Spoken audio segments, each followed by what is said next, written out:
नमस्कार किसान मित्रों, मैं कमला प्रसाद मौर्य खुटहनिया घोरावल सोनभद्र उत्तर प्रदेश से। आज मैं आप लोगों के बीच में हूँ। कुछ बातें भी करूँगा और कुछ आपके काम की भी बात बताऊँगा। मैंने पहले आपको टिप्स दिया था कि आप धनिया की खेती भी कर सकते हैं। इसके पहले भी कई वीडियो हमारे चैनल पर पड़े हुए हैं। तो मैंने कहा था कि आप मई के फर्स्ट वीक में लगा लीजिए। तो अब से लेकर के मई के फर्स्ट वीक से लेकर के अब तक जो रेट रहे हैं वो हमेशा उछाल पर रहे हैं। 20 रुपये 25 रुपये किलो बिकने वाली धनिया इस समय 100 रुपये किलो के आसपास बिक रही है। तो अब भी समय है किसान मित्रों, तो धनिया की खेती आप शुरुआत कर सकते हैं। और इस समय धनिया की खेती अगर आप करने जा रहे हैं तो ऐसे समझ लीजिए कि लगभग जो बीज लगता है उसका 3 से 4 गुना करना पड़ेगा। यानी कि 1 एकड़ खेत में 28 से 30 किलो तक बीज लग सकता है। और उसका कारण यह है कि बीज का जर्मिनेशन बहुत कम होता है, लगभग 1/3 या 1/4 ही हो पाता है। हो सकता है बाद में फिर जर्मिनेशन हो, लेकिन तत्काल में जब आपको फसल तैयार करनी है तो जर्मिनेशन बहुत कम होता है। और सबसे बड़ी बात है टेम्परेचर की। तो जो टेम्परेचर है वो इसके अनुकूल नहीं होता है, क्योंकि धनिया जाड़े की फसल होती है, ठंड की फसल होती है, इसलिए गर्म मौसम में अंकुरित जल्दी नहीं होती है। तो इसके लिए बीज की मात्रा बढ़ाना है। दूसरा ये करना है कि जो इसके साथ पानी का प्रबंधन है, मतलब नमी को, जिसे हम बेड बना करके अगर खेती करते हैं तो बेड में हर समय नमी बना करके ही रखना है हमको। अगर हम नमी बना करके रखेंगे तभी हमारा जर्मिनेशन कंप्लीट होता है।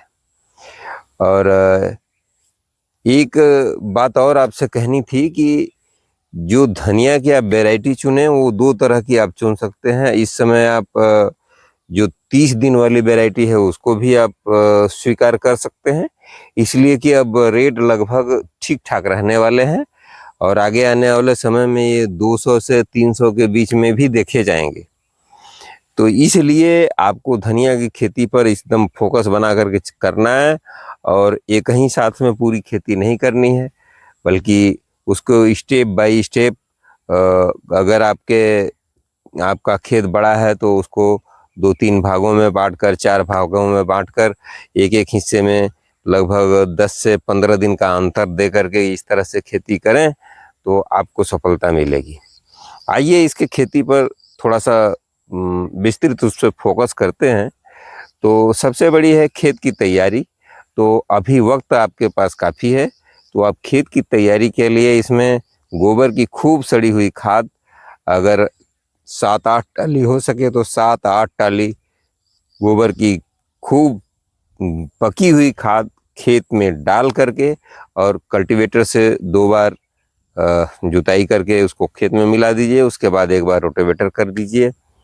रोटावेटर करने के बाद फिर जब खेत तैयार हो जाता है तब हम इसका लगभग 1 मीटर चौड़ा और लगभग 15 सेंटीमीटर ऊंचा, इस तरह से हम बेड तैयार करते हैं। उसी बेड पर इसकी बिजाई करते हैं और बिजाई करके और इस पर नमी हमेशा बनाए रखना है।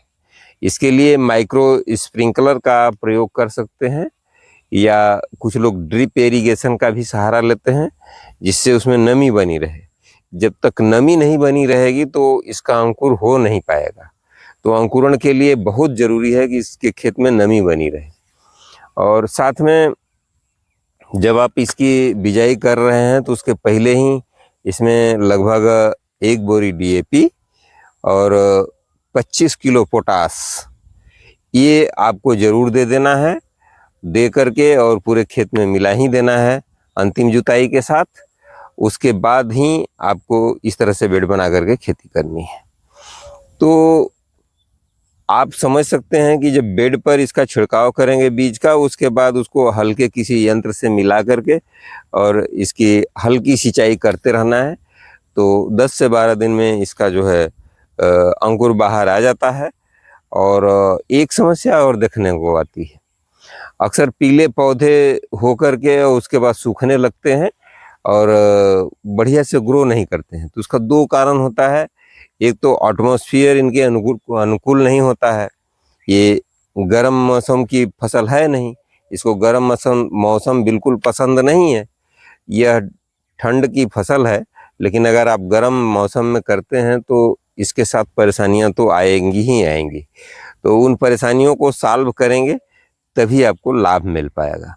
तो इसके लिए जो मुख्य कारण होता है वो होता है फंगस का अटैक। अगर वातावरण में नमी होती है और फंगस का अटैक होता है तो ऐसे स्थितियों में आपको जो एडवांस फंजीसाइड हैं उनका प्रयोग करना है, जैसे एलियट है बायर का या रोको फंजीसाइड है, इस तरह से। या फिर आप शुरुआत में कॉपर ऑक्सीक्लोराइड का या बेवेस्टिन, जिसको कार्बेंडाजिम या मैनकोजेब के नाम से भी जानते हैं, इन सभी फंजीसाइड का भी आप प्रयोग कर सकते हैं और प्रयोग करके इस फसल को बचा सकते हैं। तो फंगस से छुटकारा मिल जाएगी। साथ में पौधे अगर पीले पड़ते हैं तो माइक्रोन्यूट्रिएंट्स की मात्रा को हर हफ्ते लगभग स्प्रे करना है। अगर बारिश हो जाती है तो फिर रिपीट करना है। और माइक्रोन्यूट्रिएंट्स के अलावा आप वाटर सोल्यूबल जो खाद होती है, जैसे 05234 है या फिर आपका ये है 19-19-19 है, तो इसको ले करके 100 ग्राम मात्रा लगभग 15 से 16 लीटर पानी में घोल बना करके और फसल पर छिड़काव करते रहना चाहिए लगभग हर हफ्ते। तो आपकी फसल हरी भरी बनी रहेगी और उससे आपको अच्छी आमदनी प्राप्त होगी। तो जब पौधा खूब अच्छी तरह से ग्रोथ कर ले और हरा हो जाए, फसल तैयार हो जाए, मंडी में ले जाने लायक हो जाए, तो उसकी हार्वेस्टिंग करके हम और गड्डियां बना करके और मंडी में ले जाते हैं और अच्छी कीमत मिलती है। इस समय अभी लगभग 32 से लेकर 40 कुंटल प्रति एकड़ के आसपास उत्पादन होता है और वो उत्पादन घट बढ़ भी सकता है। जैसा आप पोषण करेंगे, पोषण देंगे, उसके हिसाब से घट बढ़ सकता है।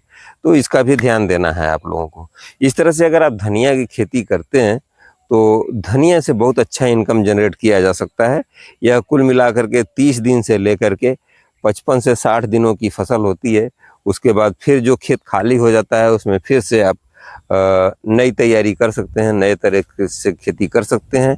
यह अब अक्टूबर तक चलने वाला है आपका एक तरह से व्यवसाय है और अक्टूबर तक आप इससे पैसा ले सकते हैं।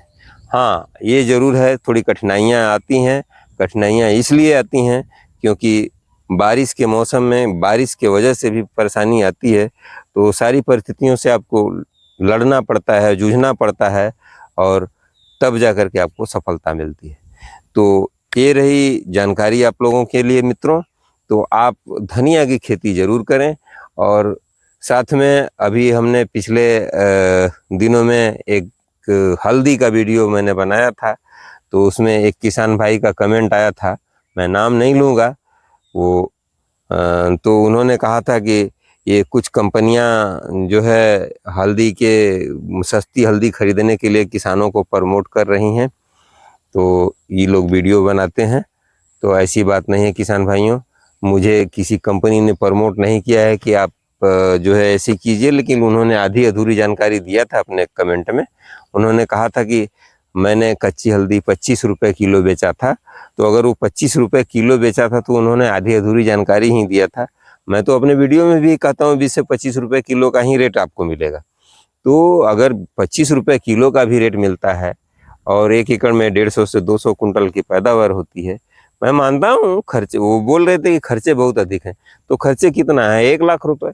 1 लाख रुपए से तो ऊपर हो ही नहीं सकता सर। क्या करेंगे? केवल रुपए थोड़ी ना बांटेंगे। जब किसानों के खेतों में कोई मजदूर काम करेगा उन्हीं को देना है। तो इस तरह से आपको करना है। अगर 100 कुंटल भी हल्दी हो जाती है 1 एकड़ में तो भी घाटे का सौदा इसलिए नहीं है कि अगर 2 लाख भी मिलते हैं तो 1 लाख रुपए खर्चे के हो गए। इसमें कोई दवाई पेस्टिसाइड या फंजीसाइड बहुत कम यूज होता है या न के बराबर यूज होता है। तो आपको जो भी बचता है सेपरेट बचता है, शुद्ध बचता है, लगभग 1 लाख रुपए के आसपास प्रति एकड़ बच जाता है। तो खराबी नहीं है। लेकिन आप करेंगे क्या? अब तो सिर्फ मीन मेख निकालने से नहीं होता है, आप थोड़े एरिया से शुरुआत कीजिए। अगर आप प्रोसेसिंग में घुस जाते हैं तो आपको और अच्छा लाभ हो सकता है, ये भी बात ध्यान देने की है। तो प्रोसेसिंग अगर आप करेंगे तो दूसरी कंपनियों का इसमें एंट्री कहाँ है? आप सीधे वो उपभोक्ता तक पहुंच सकते हैं, इसमें कोई समस्या नहीं है। हाँ, ये है कि झंझट और बवाल भरा लगता है लोगों को ये धंधा, तो झंझट बवाल भरा होने की वजह से ही तो आपको अच्छी कमाई हो पाती है। तो आज का वीडियो आप लोगों को कैसा लगा, यह आप ज़रूर कमेंट करके लिखिएगा। और साथ में अगर आपको यह वीडियो अच्छी लगी हो तो वीडियो को लाइक ज़रूर कीजिएगा, और साथ में अन्य किसान भाइयों तथा साथी मित्रों में इस वीडियो को शेयर ज़रूर कीजिएगा, जिससे अन्य किसान भाइयों तक यह जानकारी पहुंच सके। और अगर आप हमारे चैनल पर नए हैं तो चैनल को सब्सक्राइब कर लीजिएगा, और बेल आइकन को दबा करके ऑल पर क्लिक कर लीजिएगा, जिससे कि आपको नित नए नए वीडियो के नोटिफिकेशन मिलते रहें और आप हमारे सभी वीडियो देख सकें।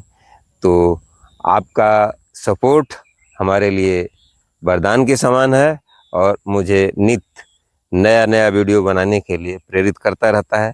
तो इसी के साथ मिलते हैं फिर अगले वीडियो में। तब तक के लिए आप हमको आज्ञा दीजिए। नमस्कार, धन्यवाद, जय जवान, जय किसान, जय विज्ञान।